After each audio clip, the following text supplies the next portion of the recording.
Hi, my name is Leticia Miller and I'm your Latina Role Model TV host. And I'm looking for Latina role models. It could be you, it could be your friend, it could be your coworker, it could be your neighbor. So if you know anyone, please reach out so we can make that connection. Hi, my name is Lisette Burgos, but when I'm working, my name is Deputy Burgos. I work for the Crime Prevention Unit, and I wanted to let you know that we're here to serve and protect you. But we also wanted you to know that we're human just like you.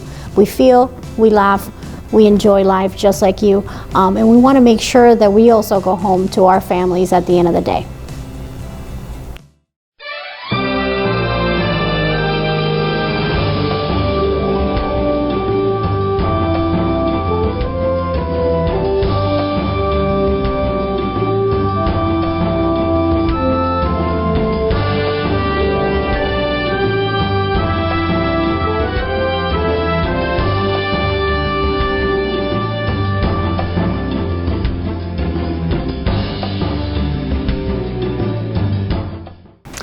Hi, I'm Danny Ramos, and I got my mask on, and we're down at the Orange County headquarters for Orange County Commissioner's offices.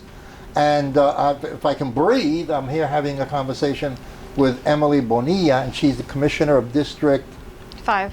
She's in District 5, and you got a second term here, right, Emily? Yes. Okay. And we're trying to talk to the different commissioners about their objectives coming up in 2021 and how things are going with COVID. Emily, how are things going with COVID? The truth? Yeah, the truth. Lay it out there. I will say it's probably better than a couple weeks ago. Yeah. So that's good. That That's an things improvement. are, that there's improvement, because things were looking very pretty bad for a while there. It was going in the wrong direction. And what when you say going in the wrong direction, how do you define that? More cases. More cases, Yeah. and more issues coming as a result of that. Yeah. Like I told you earlier before we went on, my grandson, who was in the first grade, went to the first grade, Orange County School, and he came back, and there was one of the students in the class came positive, and then when we tested him, his mother, my daughter, tested him, he came out positive, and now I think today they were going to get the whole family tested to see how they're doing. But no matter what, they're going to have to stay indoors for 2 weeks, right? Yeah. Yeah. Yeah, at least until they stop testing positive. So they Yeah. should continue getting tested. But let's say you test, let's say you go down and you test positive, right? And then all of a sudden you test negative. But that doesn't mean you can't get it 2 days later from somebody or somewhere, right? You can re-get the virus. Yes, they're still learning about this virus, so they don't know how long your immunity is. So I would say anyone who did get it to still follow the CDC guidelines, Yeah. to wear masks, washing your hands, 6 foot distance. You know what I was surprised at when I was coming in and I heard on the radio? That they are still testing the second dose of how long it should be applied from the first dose. So they're now trying to figure out whether should be 4 weeks, 6 weeks, or 8 weeks. So this whole thing, to me, is kind of like an untested situation, because when you test drugs, you have to test the long-term effect. I don't know if I'm going to get cancer from it 4 years from now, or 3 years from now, or a brain tumor. They haven't done that. So when they say emergency release, which is what they did with Pfizer, they're going to release it on an emergency level. It takes, because I know Pfizer tests drugs for 5, 10, 15 years. So. Yeah. How are you? How's the city coping with to provide services? I mean, because I noticed when I come in, the building is closed For our county services, so we're doing most. across the board. Yeah, so most things are being done virtually, over the phone, online. So we're doing a lot of applications, uploading your documents and everything online. So some of these things we've had before, but we've upgraded them and adapted more towards virtual and online services and applications. Tell us about some of the things that you got scheduled for 2021 for the community. Yeah, so I've been working on some things. Definitely, COVID has readjusted a lot of our plans and has taken a lot of resources away from our everyday duties that we, do as a county commissioner and lawmaking. But some of the plans I have, one thing I'm having this Tuesday come up is an open discussion on humane retail pet sales, which is taking cats and dogs out of the stores that's being sold from puppy mills or those type of organizations. Are they seeking to outlaw that? Mm-hmm. All right, so, which is not a bad thing, you know, because a lot of times these animals are abused, you know, and they sell them and the person doesn't really know what they're getting from a puppy that you buy from a puppy mill, you know, so I think that's good. What else is coming down? Well, one thing that definitely came out of this pandemic is realizing that, and I can't believe we actually have this archaic law, is that you cannot have employees if you run a business out of your home. Which is really interesting because I had my business and I worked with people all over the world, you know, virtual employees, and it was online. You know, I would ship So you things. can't run an online business out of your house? Online business? Yeah, you can't That's have crazy. a business. Exactly. So that law must have been pre-computer, pre-internet. I don't know how long it's been, but it definitely has not kept up with the times. Yeah. And, you know, realizing that people were trying to apply for business grants through the county, one of the requirements was that you were following county code. So if they Oh, my had God. employees who were, you know, virtual, Uh-huh. they couldn't qualify because they're breaking county code. But then on the other hand, the county is saying, stay home. I know, right? Yeah, it's kind of crazy. Yeah. So are they changing the law, or are they just kind of saying it's an emergency situation? So you No, don't have to- they haven't done anything about it, and that's one thing I've been trying to research and talk to staff and see what we can do about changing that. Yeah. And so I think the hang up has been on what is the repercussions of it, because like you don't want a plumber company from home and then hang all this equipment and trucks and everything at your house. Yeah, I can understand that. Yeah, but I mean, a lot of the businesses, you know, we have services that are online where you don't have equipment. All you have is you and your computer. Right, right. Anything else that's coming down the pike? Backyard chickens. Okay, tell us about. Don't tell me you're not going to allow Kentucky Fried to have chickens in their backyard. What is that about? So that is, you know, this is something, it's kind of funny because it was my very first time speaking as a constituent in front of the county commissioners. Yeah. How to do with backyard chickens, because I wanted to have chickens in my backyard. You? Yes, Okay. me. Okay. And I lived in a subdivision, so it wasn't allowed because of the county codes. And so a lot of people, there's a movement out there that wants this. And so I came to the county. It was my first time speaking. And then when I got elected, I brought it up. From what I heard, it was going to move forward, but then Hurricane Irma happened and kind of got in the way of that. And then in my election in 2020, in my speech, in the swearing-in ceremony, I talked about that. And all of a sudden, we got all these emails to the county about backyard chickens and people wanting us to bring it back again. So now staff is looking into that, and it'll be really exciting to finally see that happen. Yeah. Is it going to be for this year? Yes, hopefully. Okay. I mean, the city of Orlando is already doing it, and I think Winter Park's doing it too, and there may be another municipality. So, I mean, we're the county. We have a lot of rural areas that are not allowed to have backyard But if chickens. Orlando, the city of Orlando is doing it, isn't city of Orlando in Orange County? So aren't they obligated to follow the law of Orange County, even though they want to do it or are doing it? That's a great civics question. So there are 67 counties in Florida. Yeah. And some of them are charter counties. And Orange County is one of those charter counties. So the way our charter is, it dictates what the cities or municipalities fall under and the county falls under. So it says that if the cities or municipalities has a law, then that will supersede the counties. But if they don't, then the county's laws will supersede. Okay. So All right. if they have their own law on that, then their law supersedes what the county would do. Well, as you know, I'm going to go to the next part. As you know, I have spoken to you about the arts in Central Florida. And I have a lot of contact with people in the arts, meaning painters. I have a lot of contact with performing artists, which means actors and singers, and artesanos, people that do the craft stuff. And we consider, or I consider, cooking an art, a cuisine. And you know, and I know, but most people don't know, they use the word Hispanic food. And really there's no such thing as Hispanic food. No, there isn't. Because, okay, so Mexican is Hispanic food, so is all the food like Mexican food? Of course not. Of course not. So we have Puerto Rican food, we have Cuban food, we have Ecuadorian food. And then you have Taco Bell. And hey, Taco Which Bell. is not any of those. My quick drive-by. Just to let everyone know, it's not Hispanic food It's not at all, Hispanic food. Or Mexican or anything else. Exactly. It's its own thing. Yeah, it's its own creation. Most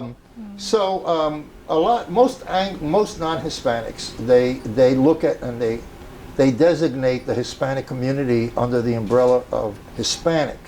It's like saying, okay, European. Well, in Europe you have French food, you have English food, you have food from Germany, you have food from Holland. It's all different. And most people don't realize that we have a common language. 95% of it is common language, but our food is very, very different in a lot of ways. So, and in the arts. Now, Orange County is about what percentage Hispanic? Well, I think you told me the other day it's probably about a little over 40%. 40, my number is 48. The internet, depending on who's saying, goes between 42, 45. But then if you have undocumented and people who don't fill out the sentence, I think it's 48 to 50. So, you know, my game right now is I'm concerned because I'm getting a lot of artists have come to my office, you know, and I belong to some of the groups, that they are not being properly represented, not only in Orange County, but in Osceola County and all the counties, either represented by support in the arts or supported by the proportion of population. And if you're paying, you know, my take is if you have 48% of the population, almost half, you're paying taxes of half the population. You're paying gasoline tax, you're paying taxes when you buy things, and yet they don't get almost anything to support the arts. You know, Their I have arts. to say, so one thing I've been fighting about in the county, I do use the word fighting because I'm always seem to be fighting, is the underrepresentation of Hispanics in advisory boards. Okay. This report comes out every year, and it actually does tell us how many people are the Orange County population. It says Orange County population is 26.9%. I mean, Representing who? Hispanics? yes, Well, but this then- is based on the 2010 U.S. Census. Well, 2010 is like 10 years ago, 11 years ago.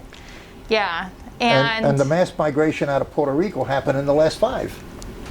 so we're supposed to try to, our representation in the county and advisory boards should mimic the population, percentage population.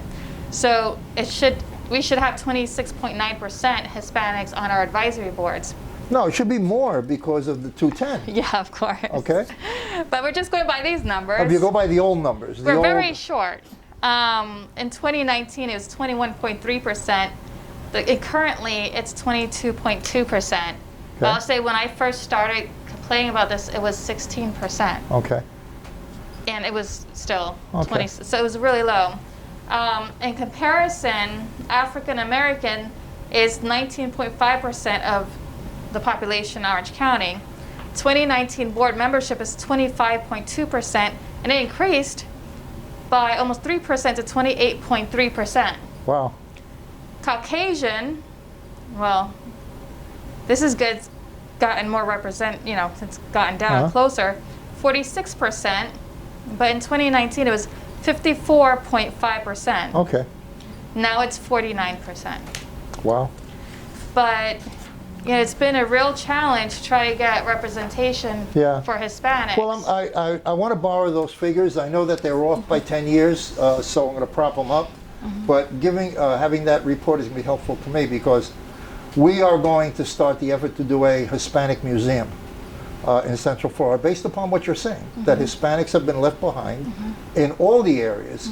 So the only way to do it is to step out front and say, okay, we're going to have our own museum for our own art exhibitions. So we don't have to have hat in hand asking, can we please have, you know, a week in your gallery. You know what I Yeah. mean? So we're going to start doing that, and I know that's close to your heart. So I'm going to rely on you and tap on your door for some help on that. And Yeah. I appreciate it. Thank you. I'll say one of the accomplishments I'm really proud of is getting the Diversity and Inclusion Subcommittee in the Arts and Culture Okay. Commission here in Orange County. I would like to learn more about the commission, who's on it, so I can contact them all. Yeah. Okay? Yeah. All right. Well, listen, Emily, thanks. We ran out of time, so it went fast because you talk so much. I'm only kidding. I'm only kidding. I talk more than you, much more than you did. This is Danny Ramos, and let's wait for the second half of the show, and we will see you in a few minutes. Thank you. Care because her father abused her, and her mother couldn't believe her.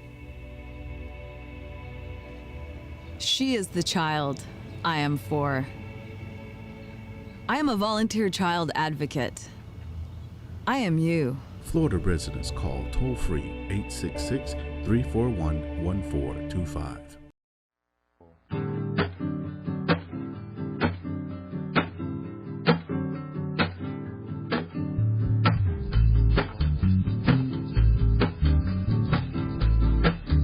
Hi, my name is Leticia Miller, and I'm your Latina Role Model TV host. And I'm looking for Latina role models. It could be you, it could be your friend, it could be your coworker, it could be your neighbor. So if you know anyone, please reach out so we can make that connection. Hi, my name is Lisette Burgos, but when I'm working, my name is Deputy Burgos. I work for the Crime Prevention Unit, and I wanted to let you know that we're here to serve and protect you. But we also wanted you to know that we're human just like you. We feel, we laugh, we enjoy life just like you, and we want to make sure that we also go home to our families at the end of the day. And her mother couldn't believe her. She is the child I am for. I am a volunteer child advocate. I am you. Florida residents call toll-free 866-341-1425. Hey guys, welcome to Hispanic Speak Out. My name is Josue Morales. I am the political administrator here at National Hispanic Corporate Achievers. We are here with an interview with Orange County Commissioner Nicole Wilson from District 1. How are you doing today? I'm doing great. Thank you so much for having me. Well, we're glad to have you here. So let's get right into it, shall we? So, number one, what are the areas of your district? Because I know that there's about 5 or 6 districts in Orange County, if I believe so.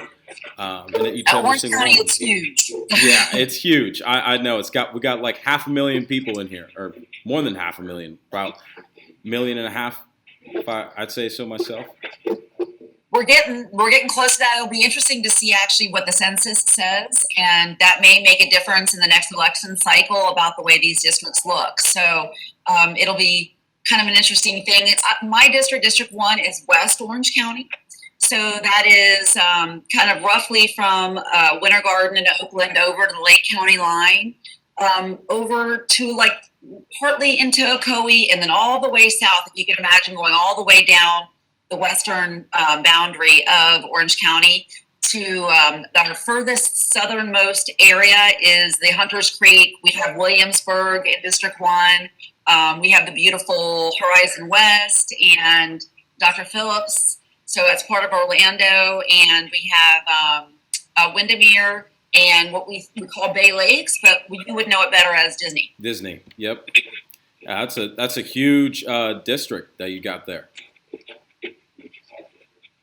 It is. It's a wonderful district, though, and the people have been so engaged. I mean, from the very beginning, and knowing that different parts of the district have different needs has been an incredible learning experience for me. But I've enjoyed everybody I've met and every opportunity I've had to connect with people in the community. That's great. So, speaking about the areas of connectivity, so how did you get into the commissioner spot? How long have you been there, and what got you to run for commissioner for Orange County? So you too could end up as a local politician. I really believe in my heart of hearts that local government is the place for the people. And as somebody who had come before the commission on a variety of occasions, on behalf of people in nonprofits that were having concerns or issues in the community, I found that there was a bit of a disconnect between the communication that was getting to the people and from the people to the commission and some of the decisions that were being made. And the more I talked to people in my district and people around Orange County, the more I realized that it was going to be either continue to complain or do something. So I went ahead and jumped in the hopes that I would be able to create enough dialogue with other residents and other neighbors and friends and place people in Orange County to get some momentum. And they did. They listened. I really feel so connected to the many people that reached out during my campaign. And it was a weird time to be in a campaign because I entered the race of January of 2020, which means that by the time I sort of got a website, got myself organized, we were going into lockdown. So my vision of getting out and having, community gatherings and knocking on doors and introducing myself, all of a sudden that came to a screeching halt, and we had to get creative. When I say we, I mean my small group of volunteers, to get creative in how to connect with people. And so we really moved it online and did Zoom meetings, and we did Facebook Lives, and we really tried hard to leave information on people's doors. We knew that not everybody could be online, so I was trying to be really cautious about coronavirus, but at the same time making myself available. And the people listened, and they did their homework, and I was actually elected in the primary in August, so we didn't even go to a runoff. Wow. But I was sworn in December 8th was my swearing in. Well, congratulations on that. That's huge. Didn't have to go to November.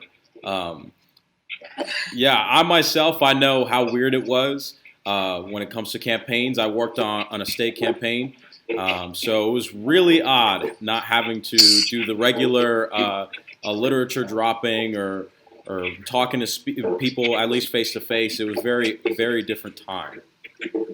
It was, and it created, I think, some opportunities that we wouldn't have had. I had to keep looking for silver linings, and I had to continue to be optimistic because, my original plan, of course, was to do big community gatherings and to hear from people. And I thought, okay, if I'm not doing that, what's the next best thing? How am I going to be able to try to do, an alternative to that? And it really was trying to collect small pockets of people that we could do Zoom calls.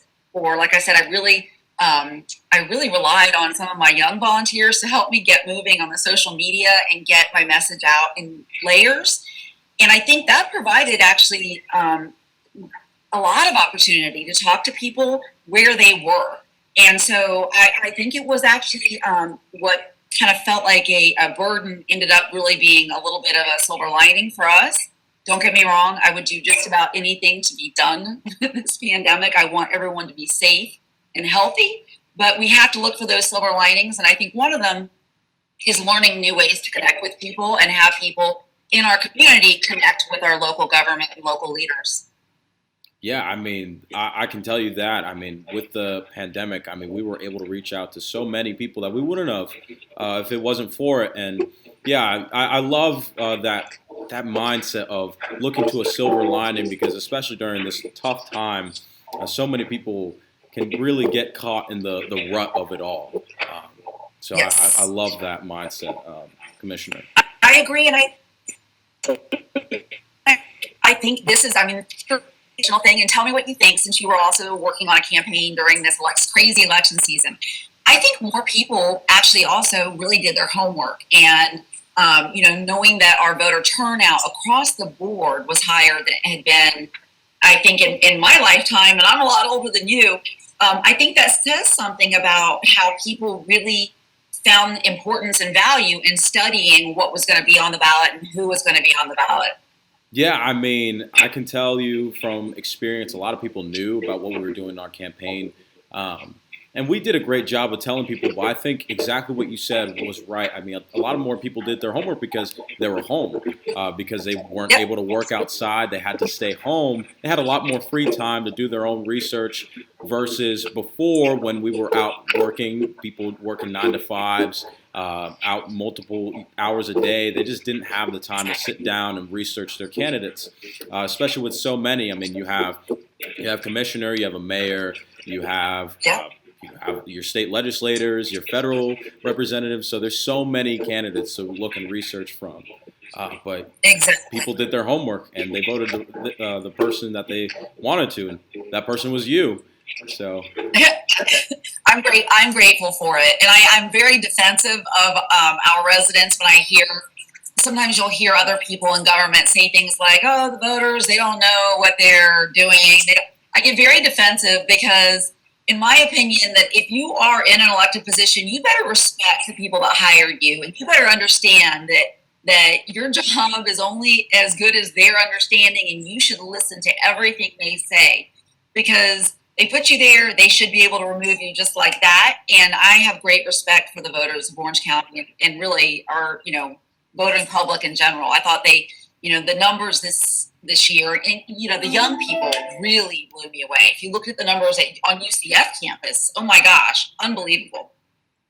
Yeah, I mean, I can tell you that as a UCF student, I mean, I looked at all the statistics. I mean, it was insane. We got out of like the 70,000 students are registered at UCF, about 55,000 went out to vote, which is, I mean, about pretty close to 75%, if not over 75% for the turnout rate, which is absolutely insane. It still gives me chills. All this time later, I still get chills from that because I'm a total democracy geek. But that's important because if the young people can start that pattern now and that habit now, and they know that, how important those decisions are, then we will all be better for it. Absolutely. I agree with that so much. And again, thank you so much for coming on here. We really do appreciate you just taking the time out of your day, because we know that you're probably really busy with all this COVID stuff. I know there's so many things that Orange County is doing, but we really appreciate the time that you have with us here. Oh, well, thank you so much. I really appreciate the time to get to know you and to get to know everyone that connects with you. And I think that's how we make sure that we're in constant communication with our public. So anytime. Yeah. Well, thank you so much for watching, guys. Thank you so much for watching Hispanic Speak Out, and we'll see you guys next week.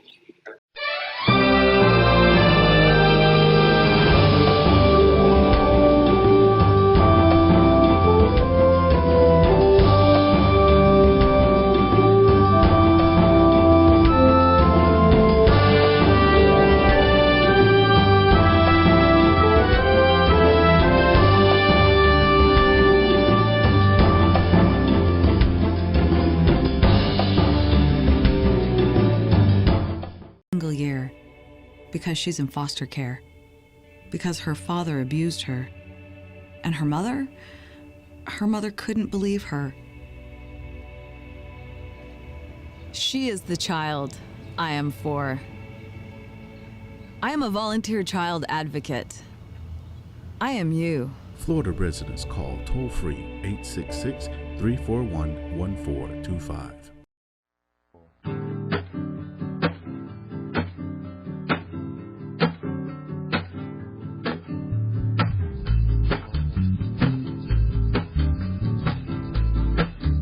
Hi, my name is Leticia Miller, and I'm your Latina Role Model TV host. And I'm looking for Latina role models. It could be you, it could be your friend, it could be your coworker, it could be your neighbor. So if you know anyone, please reach out so we can make that connection. Hi, my name is Lisette Burgos, but when I'm working, my name is Deputy Burgos. I work for the Crime Prevention Unit, and I wanted to let you know that we're here to serve and protect you. But we also wanted you to know that we're human just like you. We feel, we laugh, we enjoy life just like you, and we want to make sure that we also go home to our families at the end of the day.